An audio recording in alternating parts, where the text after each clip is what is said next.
Começa agora. Mente 5.0. Apresentação: Dr. João Lourenço Navajas. Trilha sonora: Banda Varsóvia. Bom dia, estamos aqui em mais um programa Mente 5.0. Meu nome é João Lourenço, eu sou médico, psiquiatra e psicoterapeuta e colaborador da doutrina espírita lá na Federação Espírita de São Paulo e também na FEAL, na Fundação Espírita André Luiz, através dos nossos programas de rádio e TV. O programa Mente 5.0 tem como proposta trazer informações que também são instruções e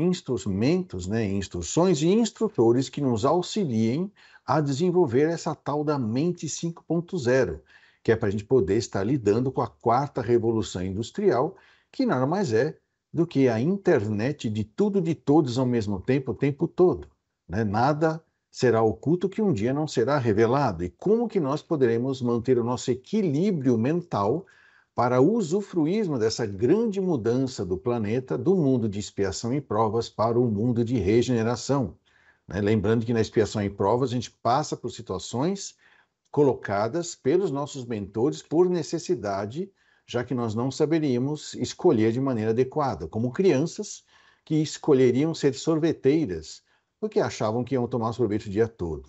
E no mundo de regeneração, não.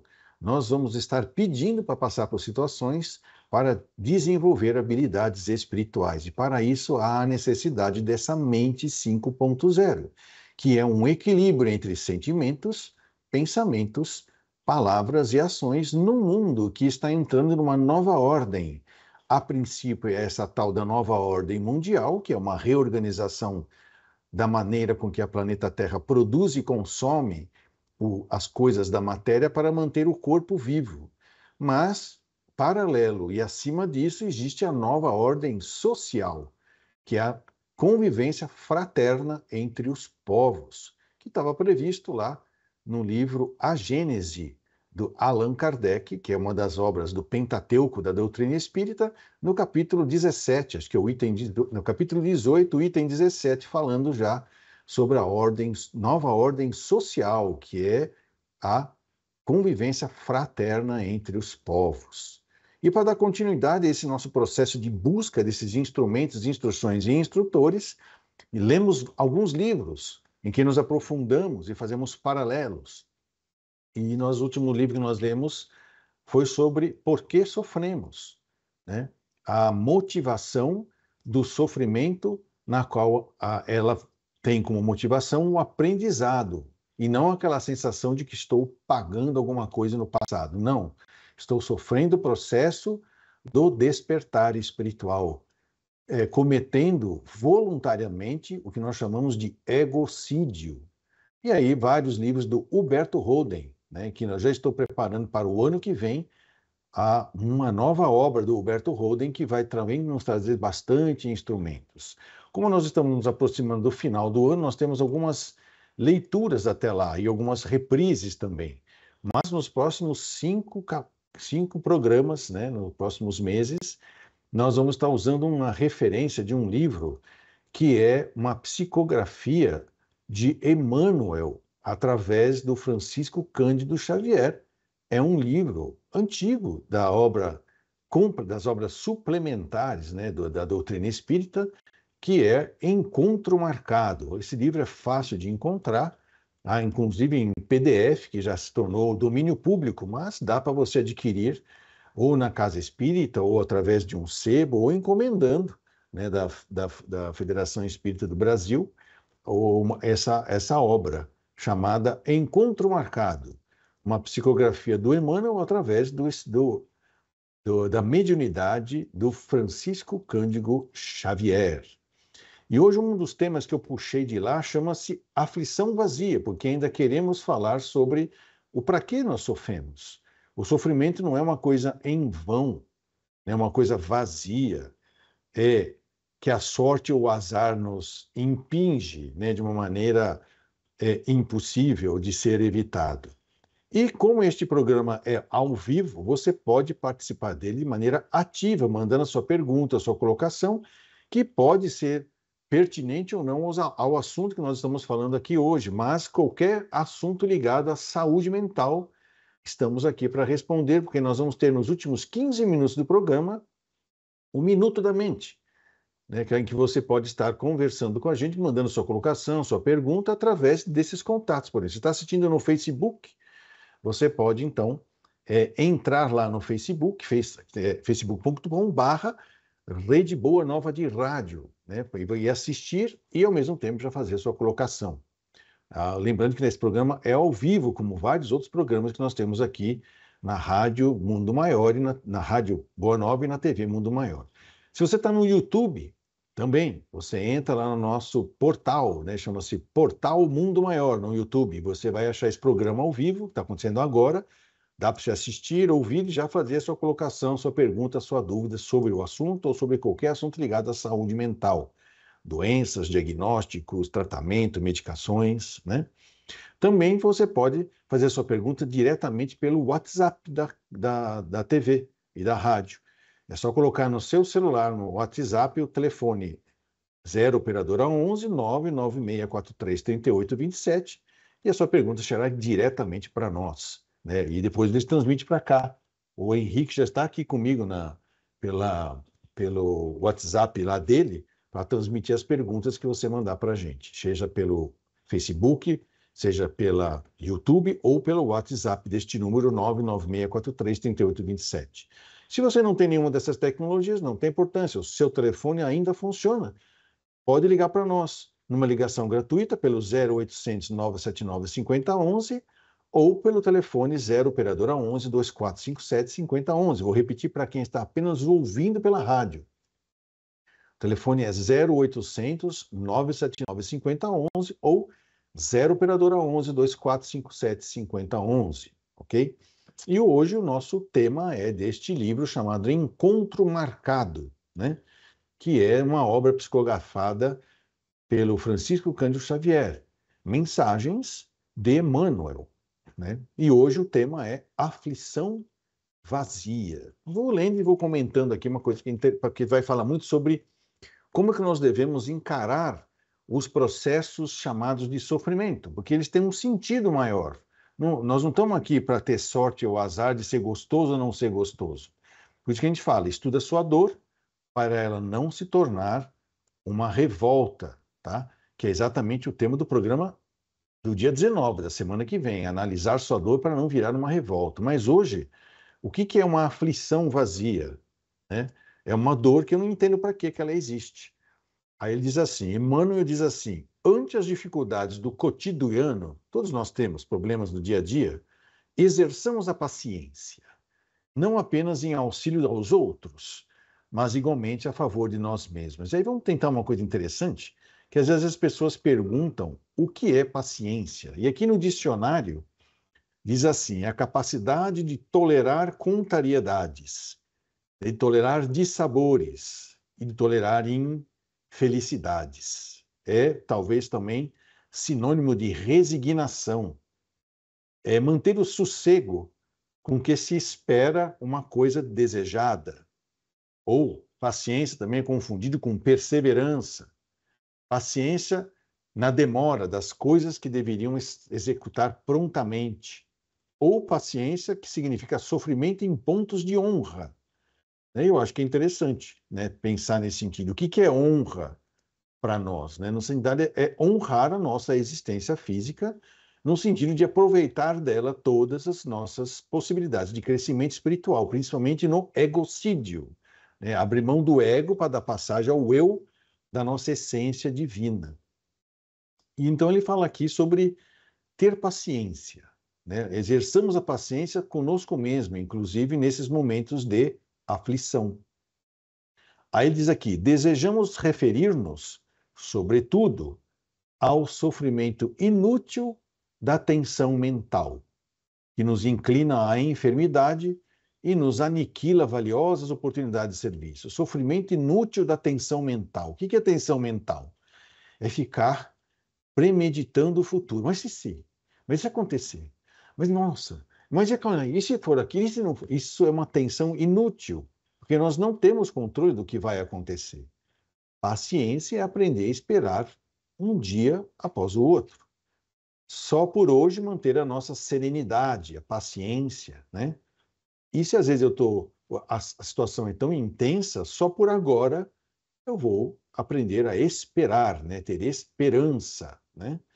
Então, não entrar nesse sofrimento inútil da tensão mental. Há quem diga que ansiedade, né, é essa tensão mental. E ele fala aqui, olha, no passado e no presente, instrutores do espírito, que são médiums, professores, psicólogos e também médicos do corpo, né, combatem a ansiedade como sendo um dos piores corrosivos da alma. Sim, quem não desenvolve a paciência, quem não exerce a paciência, acaba entrando na ansiedade, que ele compara aqui como um dos piores corrosivos da alma, como se fosse uma ferrugem da nossa energia da alma, né? E faz sentido, a ansiedade é como se fosse viver muito no futuro, né? É um excesso de futuro, tentando controlar o incontrolável, já que o tempo passa um momento de cada vez, né? Então ele está sugerindo isso. Vamos evitar de entrar na ansiedade e, portanto, exercer a paciência, porque a ansiedade vai gerar o que eles chamam de uma aflição, e essa aflição não constrói nada do ponto de vista espiritual. Por isso que ele chama de aflição vazia, né? Não produz nada, né? Ele diz mais aqui, olha, de nossa parte, nós, né? É justo colaboremos com eles, né? Com esses mestres, né? A benefício próprio, imunizando-nos contra esta nuvem da imaginação que nos atormenta sem proveito, ameaçando-nos a organização emotiva. Olha que interessante. Então, a gente fica muitas vezes imaginando as coisas, entrando na impaciência de querer saber o que é que vai acontecer. Eu vou repetir para vocês aqui uma coisa que é interessante, né?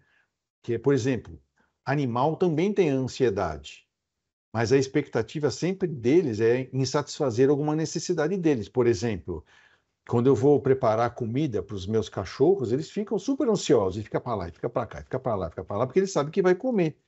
E ainda recebe estímulos, né? E às vezes eles têm que ficar esperando um pouquinho, porque a comida precisa esfriar, porque a gente prepara ela na hora, né? Isso gera ansiedade. Mas eles ficam lá, esperando, olhando para a gente, esperando. Às vezes ficam para lá, vem para cá, quer cheirar, que é uma maneira de antecipar o acontecimento, né? Agora, cachorro não fica antecipando coisas que não estejam realmente acontecendo. É muito interessante. Animal não faz isso. Ele só antecipa com informações reais e verdadeiras, né? É uma coisa muito interessante. É aí que vem um condicionamento do animal, né? Agora, nós, seres humanos, a gente consegue começar a ficar impaciente e ansioso por coisas que não estão nem acontecendo, que é só da nossa imaginação, que é o que ele está falando. Vamos nos imunizar contra essa nuvem da imaginação. Ela vem como uma nuvem. Aí eu conto uma história aqui para poder fixar essa ideia, que é aquela história do martelo. Eu acordei de manhã, no domingo, e falei, vou colocar esses quadros aqui na parede. Puxa, mas eu não tenho martelo, mas o vizinho tem. Eu vou pedir emprestado para ele. Ah, não, olha, são 7 horas da manhã, ele deve estar dormindo. Se eu acordar ele vai ficar bravo que eu interrompi o sono dele, não vai querer me emprestar. Eu vou às 8. Chega às 8 horas, eu fico imaginando, não, não vou não. Agora ele deve estar tomando café, né? Eu vou esperar passar, ele vai achar ruim que eu estou interrompendo o café dele, né?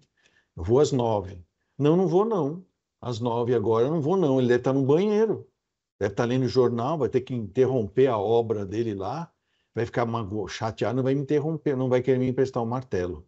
E ficou assim o dia inteiro nessa nuvem de imaginação, gerando uma ansiedade, um mal-estar. Até que chegou 6 horas da tarde, ele foi lá na casa do vizinho, bateu na porta, olha aí, pega esse martelo e enfia naquele lugar. Só ele estava sofrendo uma corrosão da alma por uma emoção de uma coisa que não estava nem acontecendo. Sofrimento inútil de uma tensão mental criada pela nossa imaginação. Então, faz sentido a gente promover a tranquilidade nas pessoas, seja eu psicólogo, médico, enfermeiro, qualquer área, qualquer instrutor do espírito ou do corpo, né? Então, ele diz assim: vamos aceitar a hora difícil com a paz do aluno honesto, que deu o melhor de si mesmo no estudo da lição, de modo a comparecer diante da prova, evidenciando consciência tranquila. O que significa isso? Aceitação. Né? Aceitar que existe algo a acontecer que vai me ensinar alguma coisa e que eu estou pronto e disposto a passar pelo processo de instalação da experiência dentro de mim, que é através da experimentação do fato, que muitas vezes não é gostoso. E só não é gostoso porque a gente sabe e entende que ele vai nos contrariar. Contrariedade faz parte do processo pedagógico. Querer não ser contrariado já gera aflição.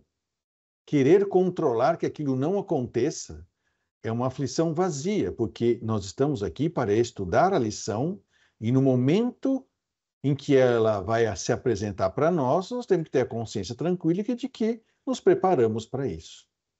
Né? Então, é uma aflição não vazia, né? É um sofrer jubiloso, como fala Alberto Holden. Agora chegou o momento de eu poder realmente transubstanciar a minha teoria na prática, que é participando do processo, ativamente, com boa vontade. Ele diz aqui: se o nosso caminho tem as marcas do dever cumprido, a inquietação nos visita à casa íntima na condição do malfeitor decidido a subvertê-la ou dilapidá-la. Sim, nós estamos indo lá buscando, estudando, se preparando, né, estudando a nossa dor, mas de vez em quando acontece alguma coisa que faz a gente ficar, e se não for? E se não der? Né? Como se fosse alguém querendo invadir a casa da gente, toda organizadinha, e bagunçar para pegar as coisas. E assim, ele diz assim: como é forçoso defender a atmosfera do lar contra a invasão de agentes destrutivos, é indispensável policiar o âmbito dos nossos pensamentos, assegurando-lhes a serenidade necessária. Então, o que é policiar? Nós podemos colocar câmeras, né, de vigilância, alarmes que denunciam que estão invadindo o nosso perímetro de segurança, no caso aqui, emocional e mental. Como assim? Ao primeiro alarde, pi, pi, pi, pi, a gente para e observa, por que eu estou aflito? Né? E aí, tem algumas coisas interessantes, por exemplo, nós já estudamos esse livro, que nós chamamos um CD inteirinho, há muito tempo atrás, um programa novamente, chamado O Medo, que é estudar aquele livro, Como Evitar Preocupações e Começar a Viver. Quem quiser ainda dá para poder acessar toda essa coletânea, né? Porque na rádio pegaram todos os programas que eu falei sobre esse livro e fizeram um CD chamado O Medo, né? Que é Como Evitar Preocupações e Começar a Viver. E a ansiedade, a aflição nasce do medo. Medo de que as coisas não vão ser do jeito que o meu ego quer. Por isso que policiar o nosso pensamento significa cuidado, que quem está fazendo você sentir medo é os desejos do ego, que acha que sofrer é que o ego vai se desintegrar. Sofrer o processo do aprendizado, de tirar o ego da frente, é como se o ego fosse sumir. Não, ele vai dar passagem ao eu maior. E aí, uma das técnicas para evitar o medo é policiar o pensamento, não deixar entrar na mente da gente preocupações desnecessárias, já que tudo está sendo provido por Deus no sentido do aprendizado, mesmo que algumas coisas não sejam gostosas. E aquilo que me faz ficar aflito e uma aflição vazia é eu ficar divagando em possibilidades que o meu ego prevê. E esqueço que tem um eu maior em sintonia com Deus se preparando para essa grande entrega da alma. Aí diz aqui, olha, tensão à face de possíveis acontecimentos lamentáveis é facilitar-lhes a eclosão, de vez que a ideia voltada para o mal é contribuição para que o mal aconteça. Sim, as pessoas falam assim, comentam, não fica pensando muito nisso que acontece. E na realidade, quando você fica tenso e tentando prever as coisas, e se preparar para que quando acontecer eu já sei o que eu vou fazer, você já está chamando aquela coisa para acontecer. É mais ou menos como a gente diz assim, eu vou usar capacete, jaquetas de couro, luvas e protetores, porque eu estou pensando, e se eu cair da moto? Mas, nossa, eu posso cair e me ralar inteiro. Se você já vai sair de moto achando que vai cair, não saia de motocicleta. EPI, equipamento de proteção individual, é para nos proteger de acidentes. E acidentes é totalmente imprevisível. Mas se eu dirigir de maneira adequada, seguindo as regras, inclusive de que nós chamamos de pilotagem na defensiva, dificilmente você se envolve em desastres. Porque o que faz a pessoa sofrer um desastre é ela ser desastrada. E uma das maneiras de um motociclista ser desastrado é ele já sair com medo, premeditando um acidente. Não, a gente não sabe. Acidente está falando quando ele vai acontecer e você não sabe que ele vai acontecer. Por isso você usa o EPI, né, que é o equipamento de proteção individual. A mesma coisa trabalhar numa obra, né? Eu vou evitar causar desastres, tipo, vou manusear os equipamentos conforme o treinamento, mas pode ser que aconteça que a máquina dê um defeito e de repente a polia quebra e cai um carrinho, né? Uma jirica, como a gente vai, um jerico, cheio de cimento, e se você não tiver de capacete, pode te machucar, porque ninguém sabe quando é que um acidente vai acontecer. Então a gente faz o quê? Não deixa de viver por causa disso. Mantém o coração com pensamentos, o coração cheio de vontade de aprender e a mente voltada para o bem, para o belo, para o verdadeiro, né? Então ele diz mais aqui. Policiar o âmbito dos nossos pensamentos, assegurando-lhes a serenidade necessária. E a serenidade é isso, aceitar as coisas que eu não posso mudar, que são acidentes, mudar aquelas que eu posso, que é se andar de moto de maneira adequada, andar do carro de maneira adequada, manusear equipamentos de maneira adequada, né? E deixar a mente aberta para você sempre saber aquilo que você pode mudar daquilo que você não pode mudar. Normalmente, o que você pode mudar são só os seus comportamentos, dos outros a gente não dá, né? Então, olha aqui, ele diz assim, tensão à face de possíveis acontecimentos lamentáveis é facilitar-lhes a eclosão. Então, pensar muito no problema, você acaba focando só nele e não vive de maneira adequada. E a tensão à frente de sucessos menos felizes, se manter tenso, porque agora aconteceu, é dificultar a ação regenerativa do bem, necessário ao reajuste das energias que desastres ou erros hajam desperdiçado. Então, o que significa isso, né? Manter-se sempre pronto e disposto a situações de aprendizado, que normalmente sempre vêm com contrariedades e que não precisam ser feitas através do susto ou do acidente, né? Ele diz mais aqui, analisemos desapaixonadamente, né, sem rompantes emocionais, os prejuízos que as nossas preocupações injustificáveis causam aos outros e a nós mesmos, e evitemos semelhante desgaste, empregando em trabalho nobilitante os minutos ou as horas que, muitas vezes, inadvertidamente, reservamos à aflição vazia. Então, até aqui é uma coisa que o Chico Xavier sempre falava para a gente, né? Que o trabalho é um grande exaustor para as nossas preocupações. Começou a pensar besteira, desatina, vai fazer alguma coisa útil, né? Ah, mas isso aqui não preciso para hoje, faz agora, né? Prepara alguma coisa, lê ou faz alguma leitura, vigia o pensamento, né? Não deixa ele viajando na maionese, senão você vai acabar batendo na porta do vizinho e mandando ele enfiar o martelo naquele lugar, né? Imaginando que ele não quer te emprestar um martelo, né?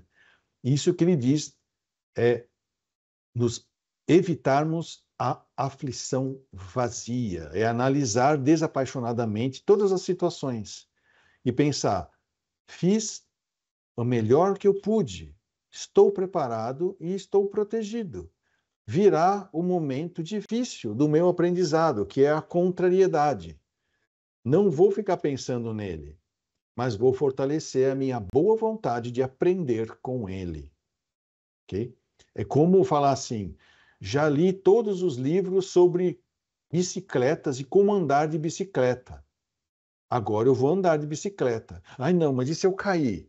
E se alguém me atropelar? E se chover? Pronto, é aflição vazia. Né? Não, vamos lá.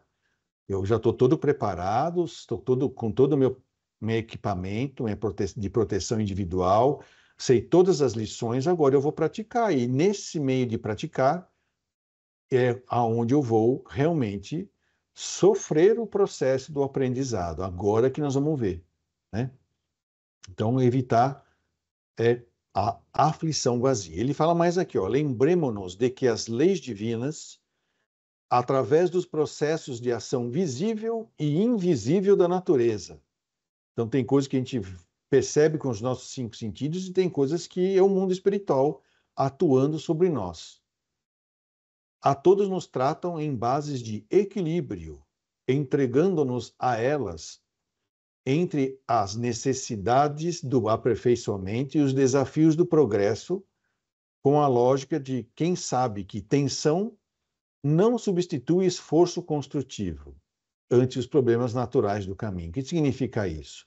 Ansiedade não ensina nada a ninguém. Estuda, perceba, observe e submeta-se à vontade de Deus sem aflição, né? Para que isso possa realmente ser um esforço construtivo, já que a aflição é um esforço vazio. A ansiedade é um desgaste que não nos leva a nada. Né?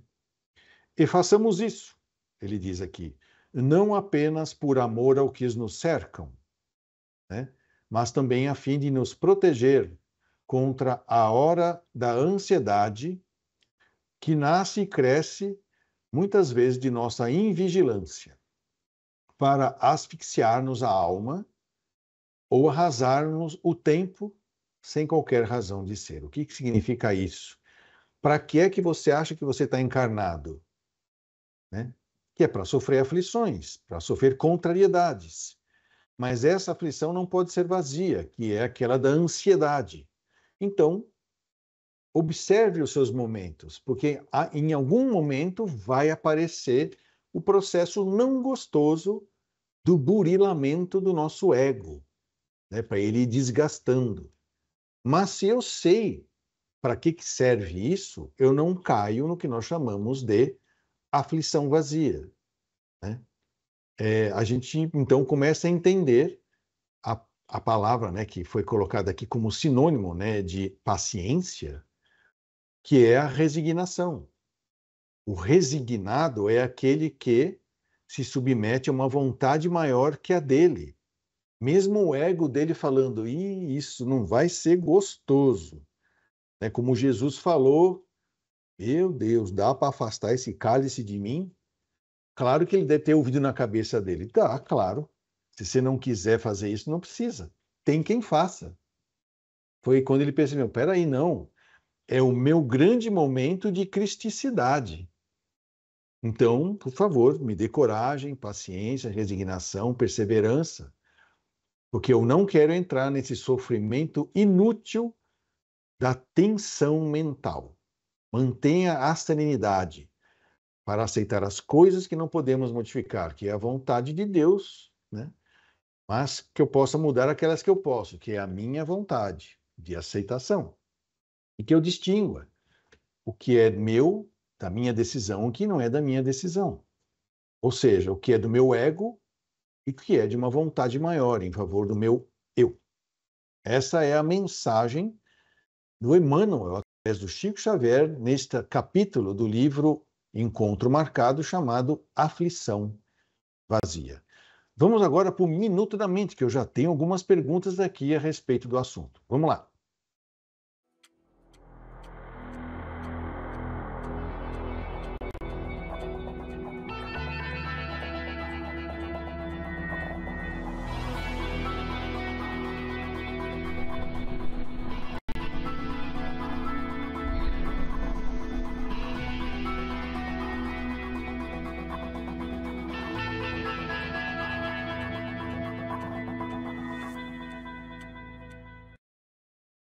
Minuto da Mente é aquele momento do nosso programa em que nós estamos aqui abertos a ouvi-lo, né? Se você quer falar com a gente, se você está no Facebook, é só escrever lá na legenda, mandar para a gente. No Facebook é Rede Boa Nova de Rádio, tudo junto. Está assistindo o programa ao vivo? Mande a sua colocação, a sua pergunta sobre qualquer assunto, inclusive sobre o assunto de hoje, mas pode ser qualquer assunto ligado à saúde mental. Faça sua pergunta agora, que daqui a pouco eu já respondo. No YouTube também, se você entrar no portal Mundo Maior, você também assiste online aqui e já manda a sua pergunta que eu já respondo daqui a pouquinho. Já tem 2 perguntas já. Pelo WhatsApp também, você manda, coloca no seu celular esse número aí, 11, 0 operadora 11 99643 3827. Sua pergunta chega lá para eles lá na rádio e já mandam para mim aqui. O Henrique manda para mim aqui pelo WhatsApp. Estou com o celular aberto aqui para poder responder suas perguntas. Ou então você pode ligar direto. Não tem nenhuma tecnologia dessa? Tem telefone? Liga pelo telefone. 0800 979 5011. Nossas telefonistas vão carinhosamente receber a sua pergunta, a sua colocação e transmitir para mim. Ou pelo telefone 0 operadora 11 2457 5011.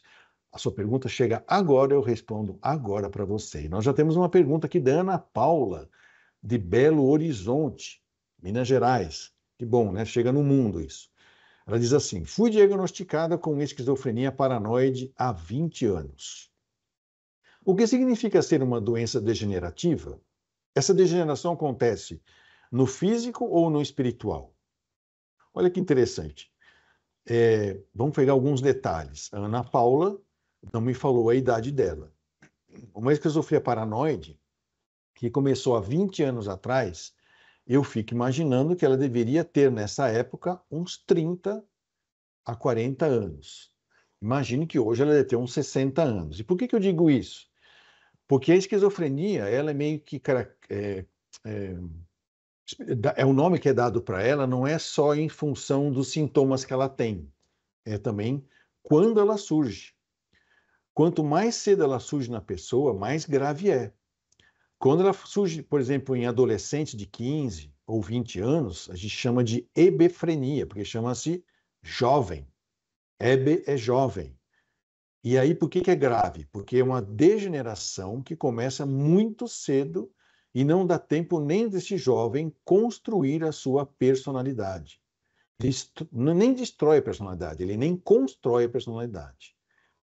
A esquizofrenia paranoide começa mais tarde. Então, é uma degeneração que começa mais tarde. Então, pegou já uma pessoa, já que um adulto jovem, né? Ou um jovem mais amadurecido. Então, ele já tem uma personalidade formada. Então, não é tão destrutivo. A pessoa tem lá as suas dificuldades desta doença degenerativa, mas ela já está mais preservada em algumas funções.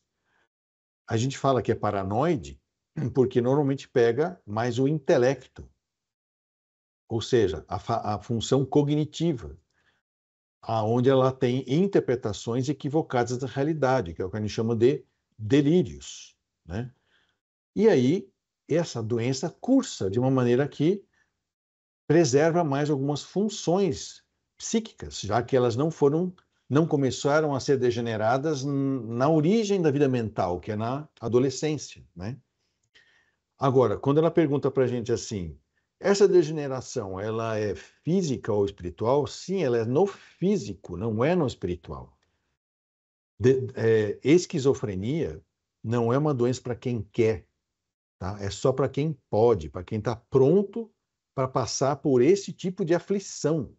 E ela precisa, aprendendo a lidar com essa aflição, ela está trabalhando o ego dela para quando desencarnar, ela estar muito menos ligada ao ego do que como ela estava no começo desta encarnação, né? Não é errado ter ego, tá? Faz parte do processo da evolução do princípio inteligente. É que chega um momento em que o princípio inteligente ele ascende ao que nós chamamos de inteligência espiritual, na qual ele se identifica com o divino e não mais com o ser individual. Mais ou menos como o Huberto Roden diz em relação a isso, como uma onda do mar que ela se percebe, ele fala, olha, eu sou uma onda do mar, mas que engraçado, eu também sou mar.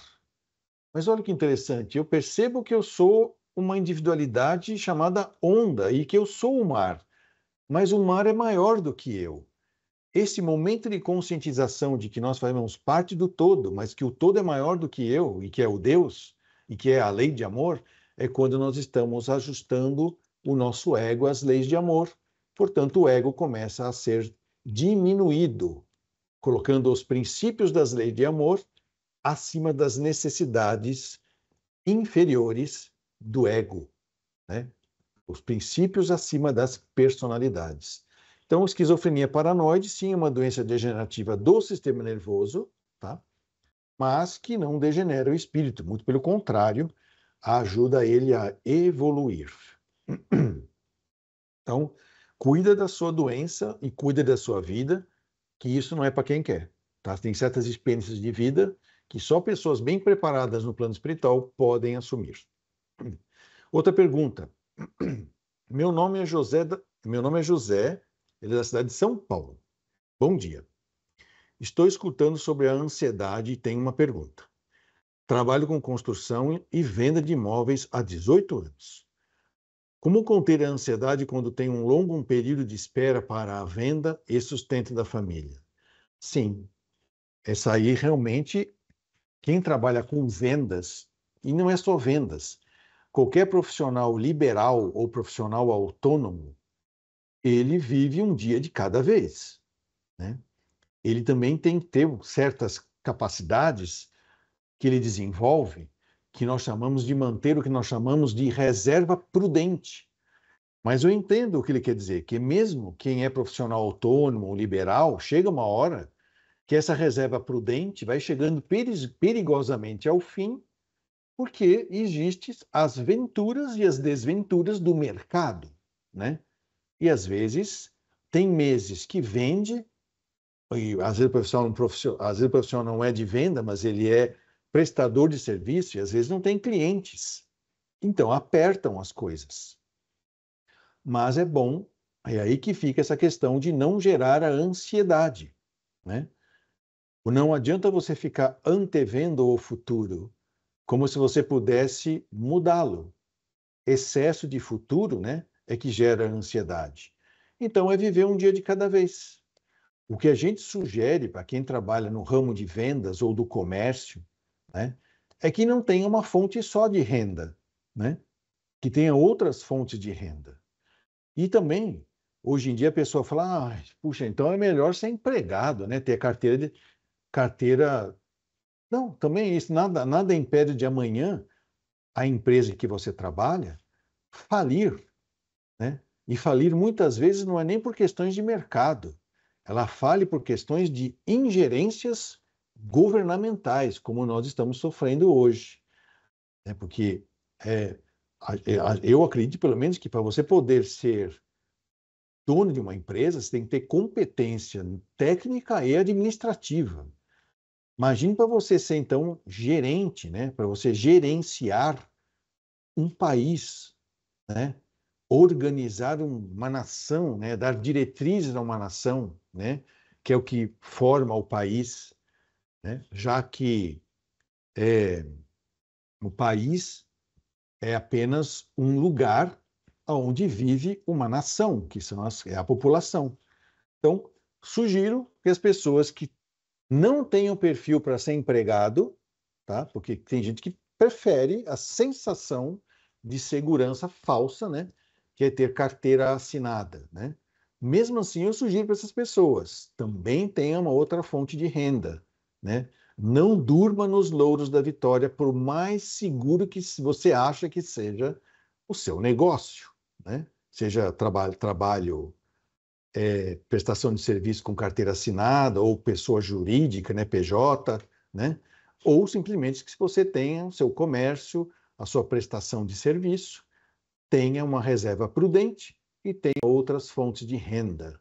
Tá? Isso não é medo, isso é providência. Faça a sua parte e viva um dia de cada vez, ok? É uma boa maneira de evitar a ansiedade para quem não tem certeza de nada. Aliás, eu pergunto uma coisa: quem é que tem certeza de alguma coisa, né?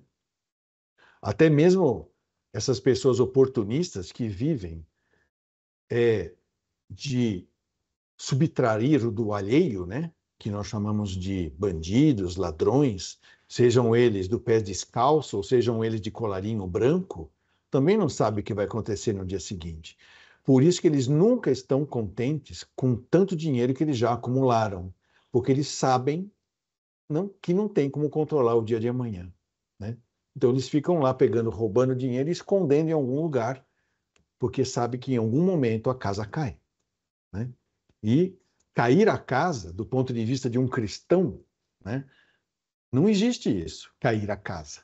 O que existe é abrir mão do ego e entrar na casa de Deus, é construir uma casa dentro das leis de amor. E para isso, às vezes, eu tenho que tirar o meu ego da frente, né? Espero ter ajudado o José aí e continuar trabalhando e confiando, né? Chegou aqui uma pergunta por telefone, é Maria José, da cidade de Barueri. Ela diz assim: meu filho de 56 anos, ele faz uso de bebidas, deve ser alcoólica, né, e outras substâncias. Ele toma medicamentos de faixa preta. Ele está com problema de esquecimento. Está internado desde segunda-feira em uma clínica de recuperação. A memória dele pode voltar ao normal? É difícil dizer sem avaliar, mas, claro, a partir do momento que eu estou deduzindo que ele é um dependente químico de álcool e outras drogas, e ainda de calmantes, né? Porque remédio é uma droga feita pela indústria farmacêutica que faz remédios do petróleo, né? Mas de remédio que vem das plantas, tá? Que às vezes é tão bom quanto o do petróleo, tá? E claro que a lesão cerebral causada pelo uso abusivo e compulsivo de álcool e drogas lesa o cérebro e traz problemas em vários aspectos, afetivos, cognitivos, né, e também de coordenação motora. Que nos primeiros 3 anos ele vai sofrer de SAD, que é a Síndrome de Abstinência Demorada. Se ele está há pouco tempo, foi ontem que ele foi internado, ele ainda está na SAA, né, que é a Síndrome de Abstinência Aguda. Depois, conforme ele não vai mais intoxicando, o cérebro tem uma capacidade de se regenerar, salvo se essa lesão foi muito profunda, mas isso nós já vamos saber. Só vamos saber depois que ele ficar pelo menos 2 ou 3 meses sem intoxicar o cérebro dele com álcool ou outras drogas. E aí dá para fazer um inventário das perdas que ele teve a nível desse sistema nervoso central, mas também em outras partes do corpo dele. Hoje é importante saber que ele está, então, tendo a oportunidade de estar num tratamento, numa clínica de recuperação, onde a primeira coisa mais importante é a abstinência, né? Então, vamos torcer. Depois, se você puder falar para a gente, Maria José, como é que ficou ele daqui 1 mês, daqui 2 meses, que provavelmente só vai fazer a visita e também vai se tratar, né? Porque perto de um dependente químico, existe os codependentes, são aqueles que adoecem junto, principalmente com filhos, né? Tem uma pergunta anônima que chegou aqui pelo WhatsApp, não precisa se identificar, claro, né? Minha esposa está em depressão em casa há uma semana sem tomar banho, não sai do quarto e não quer conversar sobre. Como ajudar? Muitas vezes a gente pode ter que precisar de uma intervenção orientada de um profissional de saúde que vá até a sua casa. Existem os profissionais que são pagos para isso, mas existem os profissionais do Centro de Atenção Psicossocial perto da sua casa, que você pode ir lá conversar com o assistente social, o enfermeiro, ou mesmo o médico, o psicólogo, eles vão te acolher e vão te orientar o que fazer. E provavelmente, talvez, eles vão propor uma visita domiciliar. Não deixe isso correr sozinho, ok? A depressão não melhora sozinho, tá? Uma outra pergunta aqui é da Gessi, da Vila Talarico. Minha neta está prestando vestibular para medicina e vem da escola pública, estuda bastante, já está há 3 anos esperando passar. Isso gera uma ansiedade. Eu costumo dizer que sim, por causa da dificuldade, da frustração. Vou lá, tento, não consigo. Então, o que eu sugiro para quem está tentando, minha filha também, ela não veio de escola pública, ela demorou 3 anos para entrar na faculdade de medicina. Ela está se formando esse ano. Está no último estágio dela lá em Ribeirão Preto agora. E eu sempre falava para ela, continue querendo, que isso é o anseio, né? Continue ansiando por entrar na faculdade, mas não gere ansiedade, que é uma aflição vazia. Então é bom que ela pratique alguma atividade esportiva junto, que ela goste, né? E também a meditação, tá? Que é o que nós vamos falar na semana que vem, sobre como estudar a sua dor para ela não virar uma revolta, já que o nosso programa já está terminando aqui. Fica aí a sugestão para a Gessi falar para sua filha, né? Manter o anseio e a tranquilidade e a serenidade através da prece e da meditação, mas mantenha a sua vontade de querer entrar. O programa Mente 5.0 termina aqui. A gente agradece a participação de todos vocês e semana que vem estaremos de volta com mais um programa Mente 5.0. Até lá! Você acompanhou Mente 5.0.